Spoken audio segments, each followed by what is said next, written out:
Hello, welcome back to ating channel. For today's video, bumili po tayo ng kubutan. Lulutuin mo natin. So, pinalinis ko pala yung ating kubutan para diretso na sa bahay. Pag uwi, lulutuin na lang natin. So, ayan, pinapalinis ko po kay kuya, kaibigan ko po to. So, sabi ko sa kanya, pakalinis na lang, taka slice para hugasan ko na lang pagdating sa bahay.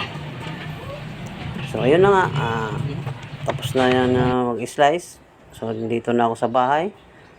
So, nahugasan ko na, niready ko na yung aking mga sangkap. Simpleng sangkap lang. Mga sili, espada, mahaba, at saka ganun. Labuyo, bawang, sibuyas, at paminta. Ayan, nagpainit na ako ng kawali. Ayan, saka natin nilagay yung bawang. Ayan. Tapos sunod natin yung ating sibuyas. Ayan, simple lang luto to. Kayang-kaya natin to sa mga taga-isla natin dyan. Shout out sa inyo. Ayan. Lagyan natin ng maraming sili para maanghang. Ayan. Kung makagat sa ating labi, yung hanghang ng ating sili. Meron tayong sili labuyo sa siling mahaba. Ayan. Kunting halo-halo lang. Tapos ilagay na natin yung ating pinaka-level natin. Yan. Yung ating kumbutan. So, yan. Papakuluan lang natin to para medyo malambot-lambot siya kaunti. Ayan. Saka tinatakpan din natin yan para yan, lagyan natin ng kunting paminta. Kunting paminta.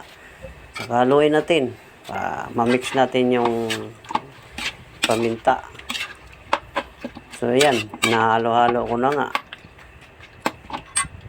Pagkatapos ko dyan haluin, papakuluan na natin.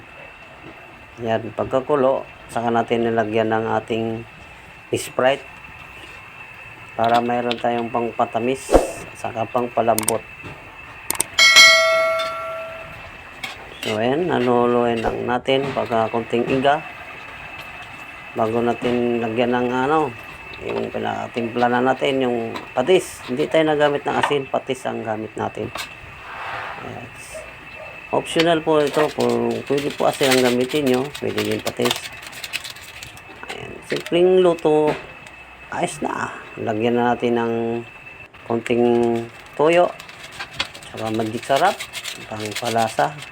Yan ang pinaka-finish pangpalasa natin, templa, para sarap naman yung ating niluluto. Pwede na to pang ulam, pwede rin pang pulutan.